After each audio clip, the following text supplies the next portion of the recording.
Je suis El Hadj Malick Seck, plus connu sous le nom de MASS pour le rappeur que je suis dans une autre vie. Et mon nom de réalisateur, c'est Mame Assec. Donc je suis originaire de la région de Diourbel. Je suis venu à Dakar en 1998 quand j'ai eu mon bac. J'ai eu un bac scientifique S3. J'ai fait maths physique, ensuite génie informatique, mécanique et électronique. J'ai travaillé un peu dans l'administration, notamment Sonacos, Sonatel. Ensuite, j'ai décidé de tout laisser pour être dans le cinéma, dans l'infographie en 2003. Et depuis lors, je suis dans le milieu.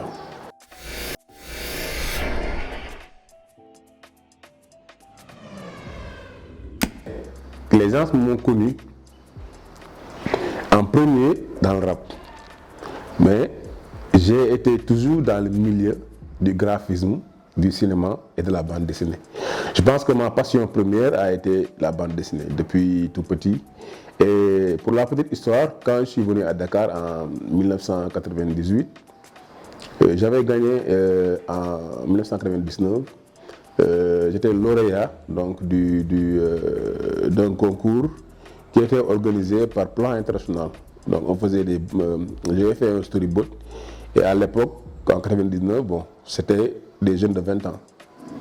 Le film que j'avais proposé pour la lutte contre le sida s'appelait La bague au doigt et c'était une réalisatrice burkinabé qui s'appelle Fanta Fifina Nakro, une grande réalisatrice burkinabé qui l'avait réalisé. Et ça, c'était en 1999.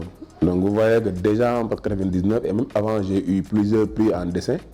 Donc, mais le rap, la musique, elle est plus, comment dirais-je, mis en avant.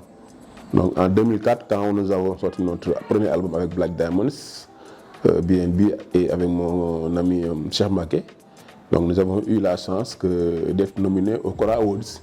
Et c'est à partir de là que le Sénégal nous a découvert. Et tout le monde pense que Mass, c'est un rappeur. Mais moi, je me présente avant tout.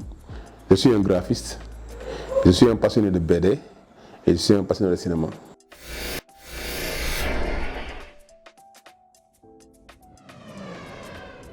Le studio, je l'ai créé en 2012. À l'époque, de 2003 à 2011, j'étais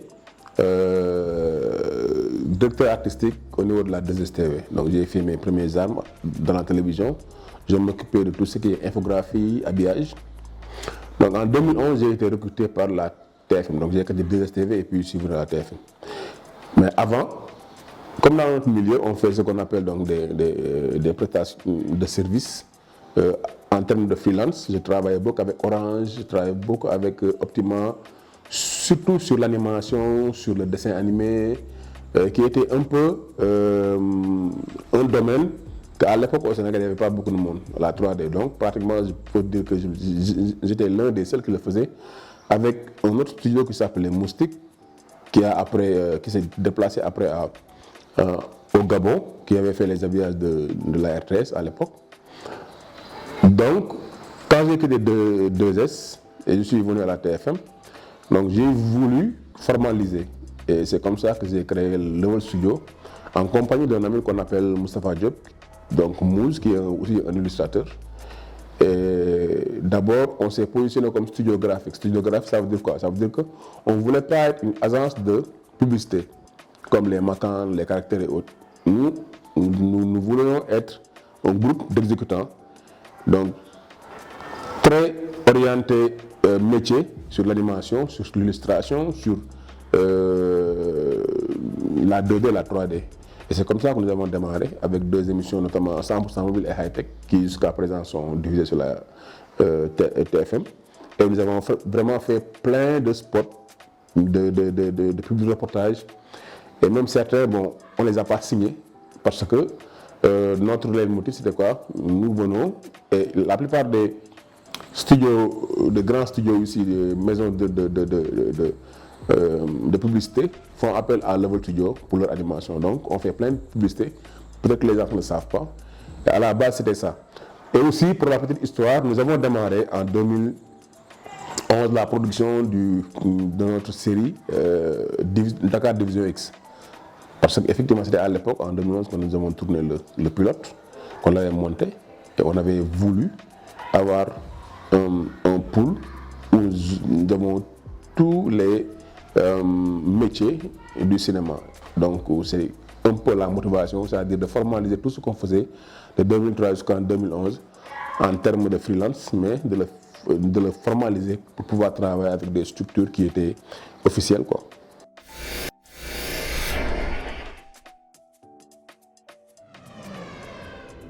Bon, tu sais, l'affaire est en justice.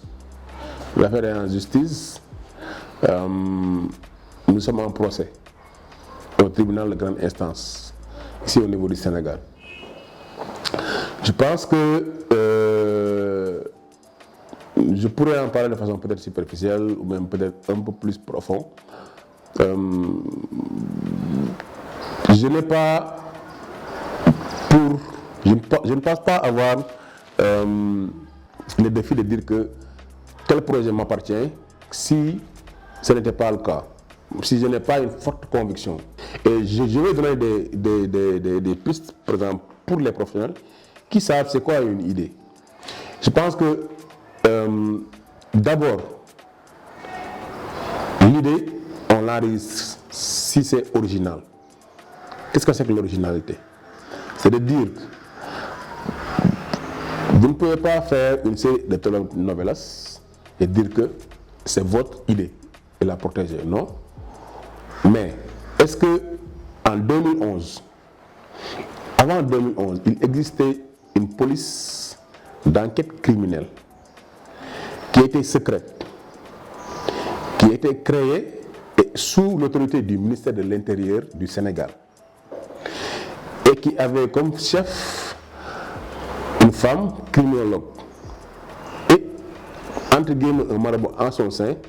Je ne pense pas que cet aspect des enquêtes criminelles, qui existent d'ailleurs partout dans le monde, comme les CSI, les experts, Criminal Minds et autres, personne n'a jamais mis l'aspect africain avec ce qui est les ndep, les rap et autres. C'était pas. Je pense que tous les fans de séries peuvent en témoigner qu'avant Sakho et Mangane, il n'existait pas de série de cette tendance avant Sakho et Mangane. Et moi, j'ai travaillé avec les gens qui ont été au début du projet de Sakho et Mangane. Donc, comment se fait-il que deux projets qui se ressemblent et les mêmes personnes en connexion? C'est-à-dire, si c'était, moi j'ai le droit, même si je voyais une série par exemple être passée aux États-Unis et que je pense que, ou bien je vois juste une similitude entre ma série et cette série-là, j'ai le droit de porter plainte. J'ai le droit de dire que cette série-là, je pense que c'est mon idée. Maintenant, après, première des choses, qu'est-ce qu'il faut voir? Ce qu'il faut savoir, quand tu attaques une personne pour plagiat, ce n'est pas de montrer les différences, non, mais de montrer les similitudes. Et tout ce qui parle, c'est de montrer les différences. Les différences, ça n'existe pas. En musique et autres, quand tu copies quelqu'un, tu essaies de faire de sorte que les gens ne reconnaissent pas. Mais ceux qui savent vraiment verront les similitudes. Donc, quand tu dis non, ce n'est pas pareil parce qu'il y a ça. Non, effectivement, en créant et en copiant, vous allez intégrer des éléments pour faire la différence. Maintenant, ça c'est un point. L'autre point, c'est que est-ce qu'il n'y a pas connexion? C'est-à-dire, est-ce que le réalisateur qui est aux États-Unis n'est jamais venu au Sénégal ou bien n'a pas eu le temps ou bien l'occasion de voir le projet en question? Alors, je pense que c'est la grande question. De 2013 jusqu'à 2015, j'ai été en contact permanent avec Canal. On a échangé plus de 30 000. Je leur ai envoyé, pour qui sait ce que c'est, scénario dialogué, de au moins 34 séquences, la Bible, l'Arche, qui est le résumé donc des épisodes, le plan de financement, on parlait de budget, et le dernier mail que j'ai échangé avec une personne qui s'appelle Cécile Gérardin. Cécile Gérardin, c'est la responsable Canal pour fiction. Cette personne, qu'est-ce qu'elle m'a dit? Nous sommes, je suis chargé donc du développement de ta série. Nous allons vous revenir si nous avons besoin d'informations supplémentaires et vous pouvez nous contacter. Donc c'est le dernier email qu'elle m'a envoyé. Alors, quand on parle de développement d'une série, le développement d'une série déjà c'est en pré-production. Vous ne pouvez pas dire que vous allez développer ma série en 2015 et puis en 2016, vous lancez un appel d'offres pour des scénaristes, vous dites que vous cherchez des scénaristes africains qui savent écrire des séries d'enquête policière. Alors, pourquoi elle sait qu'au Sénégal, il y a une personne dénommée El Hadj Malick Seck qui sait écrire des scénarios en dessin animé. Je veux dire en enquête criminelle. Vous allez faire votre choix, n'est-ce pas? Et vous trouvez d'autres scénaristes. Et d'ailleurs, Augustin Ngom fait partie de ce groupe-là. Maintenant, je pense que je ne vais même pas parler de France, je parle d'Occident et autres quoi. Mais, pour qui c'est? Aujourd'hui, ni Augustin, ni ces scénaristes qu'on a pris, ni les acteurs ne peuvent défendre ce projet. Pourquoi? Parce qu'ils ont été pris. Ils ne savent pas ce qui se passait avant. Moi, j'ai parlé avec François Deplan, qui était le responsable de production Canal Monde. J'ai parlé avec Cécile Gérardin. J'ai parlé avec Malkoudi, qui est présentement le directeur de A+. Et moi-même, j'ai participé à la réalisation de la charte graphique de A+. Canal+ m'a payé. Il y a un virement qui est venu dans mon compte bancaire. Donc, eux, ils ne peuvent pas dire que Mass n'a pas de compétences. Parce que quand ils sont venus pour chercher des gens pour travailler dans la création de leur logo et de leur charte graphique, ils m'ont contacté, j'ai travaillé pour eux. Au départ, ils ont essayé de dire que c'est un petit rappeur, tu vois, qui est un peu frustré. C'est l'image qu'ils ont essayé de me coller. Mais ça ne marche pas parce que j'ai travaillé avec eux, ils m'ont payé pour leur habillage, ils reconnaissent donc mon expertise. Après, tout ce qui se passe, et de façon flagrante, aujourd'hui, Kéou Production, qui est la maison qui a été prise par Canal pour faire le travail. Kéou, ils ont effacé leur site où ils présentaient Sarr et Mangane. Ça n'existe plus. Mais on avait fait un enregistrement. Pourquoi? Parce que Kéou disait que c'est Philippe Nia qui a créé. Alors que sur le site de Canal, on a mis Herbilo. Donc comment est-ce que pour une série, il y a deux créateurs? Alors, voilà, donc il y a tellement de choses, bon, et je pense qu'on pourrait en parler pour un sujet, qu'il faut que, vraiment pour un esprit qui n'est pas partisan, de dire que quand même c'est louche. Et jusqu'à présent, eux, ils ne peuvent pas te dire qui a créé la série, parce qu'ils ont dit, en premier c'était Philippe Nia, après ils ont dit c'est Jean-Luc Herbino, après ils ont dit que c'est les groupes d'Augustin. Et les groupes d'Augustin, comment est-ce qu'on les a présentés sur la série? On les a présentés comme scénaristes. Ils n'ont pas été signés comme auteurs. Donc, je veux dire, comment est-ce que, et jusqu'à présent, on n'a jamais entendu Canal, et pourtant, moi, je veux dire un petit, Canal s'exprimer sur le sujet, parce qu'ils savent que, effectivement, et pour la petite histoire, on a porté plainte ici au Sénégal, on va y aller avec nos moyens, mais ils ont fait peut-être, je dirais, l'erreur de le vendre à Netflix, et là-bas, c'est aux États-Unis. Et aux États-Unis, on va les attaquer là-bas. Et là-bas, il n'y a pas de France, il n'y a pas... Non. Ce sera, j'en suis sûr et certain. Le problème, cette histoire-là va avoir son épilogue. Et je suis sûr et certain que mon idée me sera remise et mes droits me seront remis. Ce n'est pas pour une question d'argent. Moi, je ne veux même pas être de manger, mais je veux que l'idée me revienne parce que comment dire, Division X de Dakar, j'ai commencé à y travailler en 98. Dans mon première année d'université, je peux montrer une bande dessinée qui s'appelait Nabou, inspecteur de police, tu vois, et c'est la suite logique. Il y a des croquis et je pense que bon, peut-être que ce serait une émission spéciale pour parler de Sarr et Mangane, mais ce que je peux dire, cette idée-là, ça m'appartient et j'ai ma forte conviction que ça m'appartient.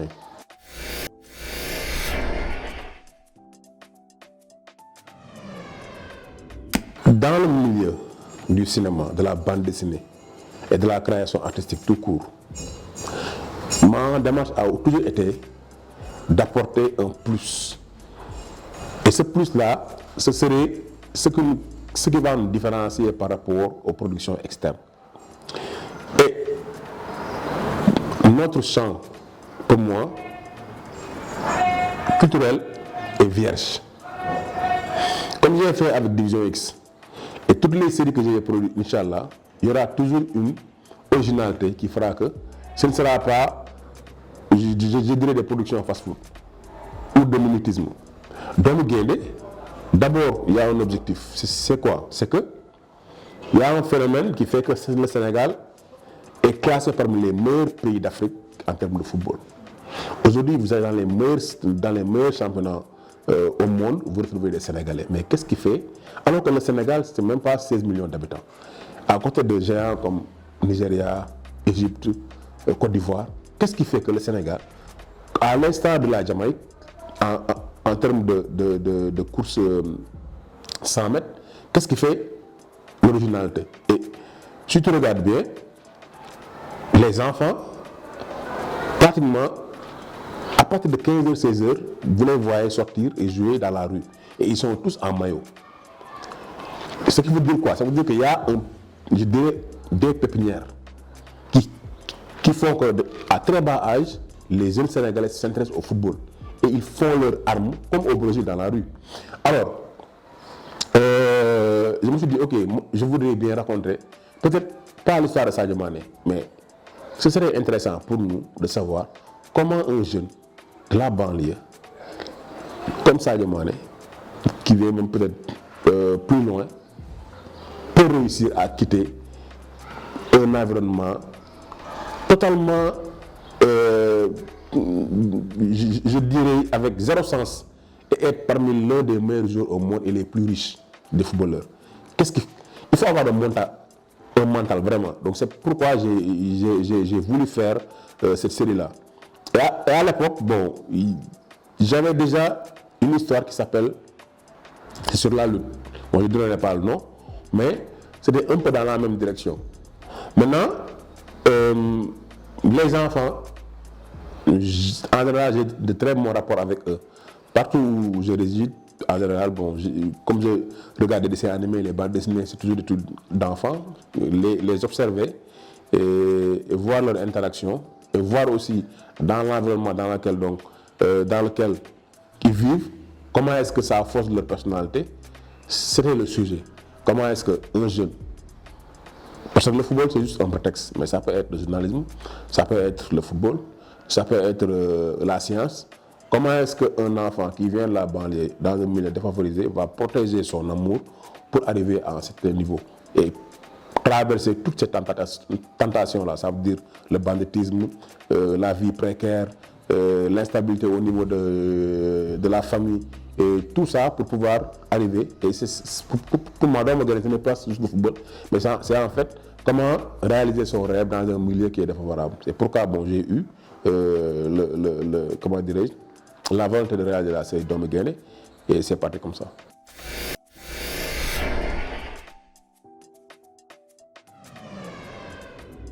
Je veux dire que peut-être là, comme explication, d'abord, dans le top, je pense que dès les premiers épisodes, aujourd'hui par exemple, l'épisode 11, on fait les épisodes en première. Ça veut dire que nous avons plus de 5000 vues en temps réel qui les regardent donc, lors de la première. Ça, je pense que c'est vraiment quelque chose. Ensuite, sur un jour, 24 heures, on réussit à capitaliser 300 000 vues. Alors que les abonnés, le nombre d'abonnés de la chaîne n'est pas encore arrivé à 300 000 abonnés. Quand on commençait en décembre, Level Studio avait 86 000 abonnés. Et maintenant, on est à pratiquement 250 000 abonnés. Ça veut dire que nous avons eu vraiment une communauté qui est venue et qui a adhéré. Donc, on ne peut pas le comparer peut-être à certaines séries qui, les maisons de production, ont 2 millions, 3 millions, 1 million d'abonnés, qui peut-être sur un jour ou bien 2 jours peuvent atteindre 800 ou 1 million de vues. Nous faisons notre score en nombre de vues supérieur à nos abonnés. Et sur les tendances, nous Doomu Gaindé n'est jamais entré en tendance, mais je pense que ça peut être plusieurs causes. Parce que, comme je suis quelqu'un de très engagé, les questions que traite Doomu Gaindé sont des questions au-delà du sport, et ce sont des questions qui touchent un peu notre existence, qui touchent un peu aussi à notre indépendance, que ce soit culturelle, c'est-à-dire la langue française, la femme noire, la culture. On ne parle pas de sexe, on ne parle pas de peut-être d'homosexuel, on ne parle pas de tout ce qui fait que certains peut-être annonceurs ne voient pas en Doomu Gaindé un vecteur qui pourrait les arranger. Et je pense que, et ça je l'ai vraiment découvert avec Doomu Gaindé, que ceux qui dirigent, ils ont plus besoin d'accompagner des séries ou bien des productions qui vendent du rêve. Et ce rêve-là, peut-être, je peux dire entre guillemets, pour endormir peut-être la population, parce que je pense que la grande majorité de la population se reconnaît plus dans Doomu Gaindé, parce qu'ils vivent plus dans Doomu Gaindé. Il y en a qui m'appellent ou qui me disent que, est-ce que dans la maison où vous tournez, dans la chambre là, est-ce qu'il y a des gens qui habitent là-bas? Alors que dans la banlieue, il y en a qui partagent des chambres de 4 mètres sur 4 mètres et ils sont plus de 10. Donc c'est une réalité qui n'est même pas loin, même pas à, je dirais, 20 km. Et pourtant, les gens l'ignorent et ne veulent même pas regarder cette réalité-là. Alors, la séquence du père de Hassan qui revient ivre et qui entre dans la chambre, c'est une séquence que j'ai voulu, une séquence qui gêne. Parce que la caméra, on n'avait pas de recul, donc on a tenu la caméra en plongée pour montrer l'ensemble de la famille qui vit et qui dort. Et il n'a même pas où poser le pied. Comment certaines personnes ne peuvent pas comprendre comment est-ce qu'un couple va vivre sa vie sentimentale avec des enfants qui sont couchés à même le sol. Et pourtant, ça existe au Sénégal. Je pense que c'est ce pan-là qui fait que, pour beaucoup de personnes, ils ne veulent pas, en fait, voir cette réalité du Sénégal. Maintenant, pour le sponsoring, nous avons eu, parce que les chiffres que nous faisons, les gens, ils veulent les chiffres. Bon, on a déjà deux sponsors qu'on a validés, qu'on va avoir, même si c'est en fin de saison. Mais nous avons rejeté 4 sponsors. Et je peux nommer OneXBet. C'est un jeu, c'est Paris Foot. Nous n'avons pas voulu le prendre parce que les jeunes qui nous regardent, la plupart c'est des mineurs. Et nous ne voulons pas quand même qu'ils découvrent Paris Foot ou bien les jeux de hasard sur Internet à travers notre série. C'était une affaire d'éthique. Mais on pouvait prendre, parce qu'il y a des séries qui prennent OneXBet. Peut-être que si c'était une série pour adultes, on aurait pu prendre. Mais nous voulons quand même être en conformité avec les messages que nous voulons passer sur Doomu Gaindé. Il y avait aussi un sponsor sur le Viagra naturel, biologique, genre Ngoro Keng et autres. Nous n'avons pas aussi voulu prendre, parce que ça parle de sexe et autres. Et nous voulons toujours être avec notre... Et il y a aussi 2 marabouts qui soignent tout. Et personnellement, je n'y crois pas. Donc, je ne peux pas aussi faire juste pour l'argent, prendre des sponsors, juste parce que c'est l'argent et que je veux rentabiliser. Maintenant, c'est vraiment difficile. Nous assumons, on a fait la production sur argent propre, mais je sais vraiment là où je veux aller. C'est-à-dire aujourd'hui, la série Doomu Gaindé, il intéresse la population sénégalaise parce que c'est la réalité. Mais il va aussi intéresser le monde parce qu'ils veulent savoir un Sadio Mané, un Gana Gueye, un Kouyaté, comment est-ce qu'ils vivent. En regardant l'histoire de Doomu Gaindé, ils se retrouvent. Et je parle à plusieurs internationaux sénégalais qui se retrouvent vraiment dans cette série. Donc nous allons, Inch'Allah, après la division au Sénégal, faire le doublage en anglais et en français et on va le vendre dans les pays. Même si ce sera une vente par pays, nous allons faire notre propre distribution. Inch'Allah, on va rentabiliser la série parce qu'on ne le fait pas juste pour argent et pour... c'est pas des fast-food, mais un chip qu'on veut faire vraiment et que voilà. Ça prendra le temps et puis ce ne sera pas facile, mais on sait ce qu'on veut faire.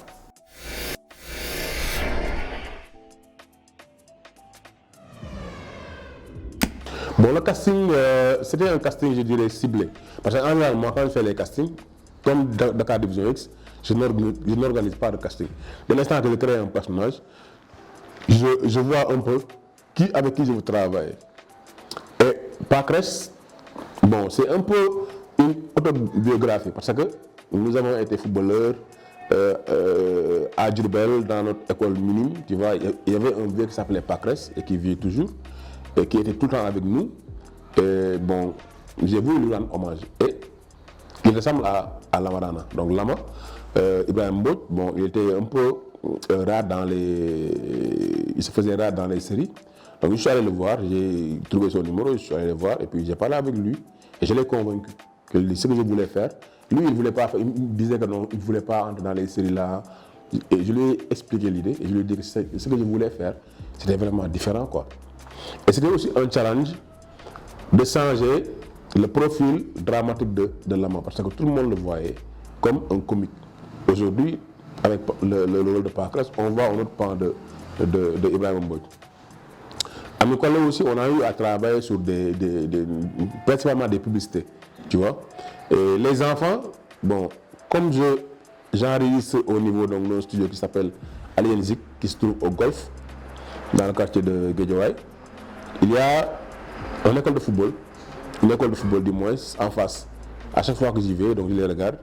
Et c'est comme ça qu'avec mon ami Moulay, je suis allé les voir. Il y a un jeune qui est encadrant, il est vraiment très jeune, juste la vingtaine, et qui encadre ces enfants-là. Je suis allé lui parler. On a organisé un casting. Et je faisais faire des petites séquences. Et c'est comme ça que j'ai décelé chaque enfant, sa personnalité. Par exemple, pour Momar, il s'appelle Balat. Dès qu'il a tenu le micro, on lui a dit donner son texte, mais après il a ajouté quelque chose et tout le monde riait. Et c'était Momar quoi, tu vois. Donc on a eu affaire avec plein d'enfants. J'ai eu à aller dans des écoles de football, mais c'était l'école de football là qui, pour moi, était la mieux pour représenter donc, les personnages que je voulais faire. Donc c'est pourquoi vraiment c'est un casting ciblé que j'ai fait sur cette série là.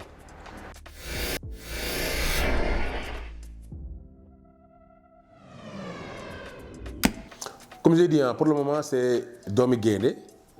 Après le doublage, nous projetons aussi de faire ce qu'on appelle spin-off. C'est-à-dire ça va être tiré de Domi Guéné pendant le Ramadan, de faire une série de sketchs sur Momar et son grand-père et sa famille. Parce que tout le monde demande, ce sera une histoire qui va surprendre. Parce que bon, ils pensent que le grand-père de Momar ou bien la grand-mère de Momar, bon, tout le monde en a une image, mais ça va être une surprise pour eux. Donc, nous allons faire des sketchs sur Momar. Ensuite aussi, il y a d'autres, comment dirais-je, nous avons réalisé une série de dessins animés qu'on appelle les comptines du Sénégal. Donc, c'est des comptines en Wolof. C'est des chansons pour enfants qui va être divisé sur vidéo, qui a été produit donc par Orange Vidéo. Normalement en avril ou bien en juin, ça va être disponible. Avril ou mai du moins. Donc, comme je dis, je suis toujours très intéressé par le contenu pour enfants. Nous avons déjà produit Dakar Rapide, Niaï. Donc, les contenus là, c'est pour les enfants vraiment à bas âge, pour qu'ils apprennent comment parler en Wolof. Et nous avons pris des musiques comme Daddy Finger, voilà, ce genre de musique et aussi de chansons comme Ayo Nene qu'on a fait avec vraiment la 3D vraiment qui est très agréable à regarder. Et je pense que ce sera pour la diaspora et aussi les jeunes qui ont des enfants et qui vont leur donner leur portable, qui pourront s'assurer que les contenus qu'ils vont regarder seront des contenus qui seront conformes à notre culture, quoi.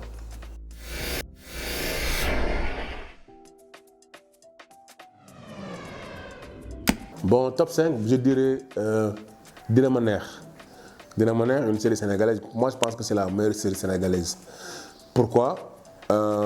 Ils ont vraiment trouvé la formule et les personnages qui représentaient vraiment des cours. Parce que le personnage de Maïmouna et le personnage de Daro sont des personnages qu'on rencontre tous les jours. Et ça se passe dans un appartement. Et chaque fois, je le regarde et je ris encore parce que bon, c'est une satire de la vie au Sénégal. Donc c'est en 5e position. En quatrième position, je parlerai de Game of Thrones, parce que Game of Thrones, les dialogues sont puissants. Les dialogues sont puissants. Genre, Cersei qui dit power is power. Tu vois, en prenant. Donc, chaque épisode, ça montre l'importance des dialogues. Et ce qu'on ne réussit pas en général donc, dans notre production au niveau national, ce sont les dialogues.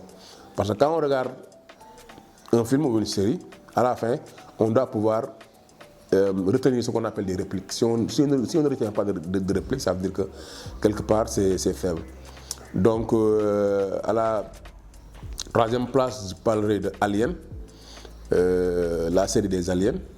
Donc Alien, parce que je suis fan de science-fiction et c'est l'une des séries qui est allée jusqu'à, comment dirais-je, Prometheus. Là, ça part un peu dans tous les sens, mais les premières séries de Alien avec Sigourney Weaver, vraiment c'est excellent. Pourquoi j'aime la science-fiction? Parce que je suis passionné d'astronomie. Et ils ont fait vraiment un univers qui jusqu'à présent survit donc à la réalité, quoi. À la deuxième position, je parlerai de la série qui est aussi spin-off, parce que les deux sont pareils, quoi. La Cité des dieux et La Cité des hommes. La Cité des dieux, c'est le film long métrage brésilien qui est très bien fait. Et La Cité des dieux, si tu regardes un peu Domi Guindé, parce que la série La Cité des hommes est inspirée de La Cité des dieux. C'est deux enfants, Areola, qui sont dans les favelas et qui survivent, n'est-ce pas, donc au banditisme, et c'est tellement bien fait. Et pour mon premier sur le podium, c'est Breaking Bad. Breaking Bad, pour moi, c'est la meilleure série. Et même sur Domi Guindé, j'essaie avec les dialogues, c'est-à-dire, tu le regardes, tu as l'impression de regarder un documentaire. Chaque personnage est vraiment très cherché et recherché. Ici, nous avons des problèmes pour ce qu'on appelle la crédibilité des personnages. Mais dans Breaking Bad, il y a des personnages qui interviennent dans une série, dans un épisode, mais qui ont tellement qui te convainquent tellement. Et je m'inspire beaucoup de Breaking Bad pour faire ce genre de personnage. Par exemple, le personnage de Birima, il apparaît dans 2 épisodes, n'est-ce pas? Mais Birima, qui dit Pépessou, après tout le monde se reconnaît. C'est-à-dire, tu connais un Birima. Donc, vraiment, c'est pour moi la meilleure série au monde, c'est Breaking Bad.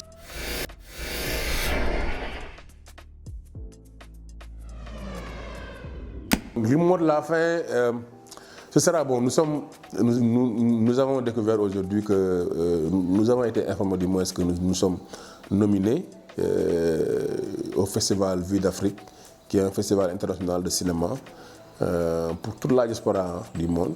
C'est un honneur que notre série, qui n'est même pas encore terminée en termes de division, soit nominée donc dans cette catégorie. Ça veut dire quoi? Ça veut dire que c'est un travail qu'on a reconnu. Et je remercie toute l'équipe technique, n'est-ce pas? Donc Nazir, Badou Sembation, qui a fait un excellent boulot.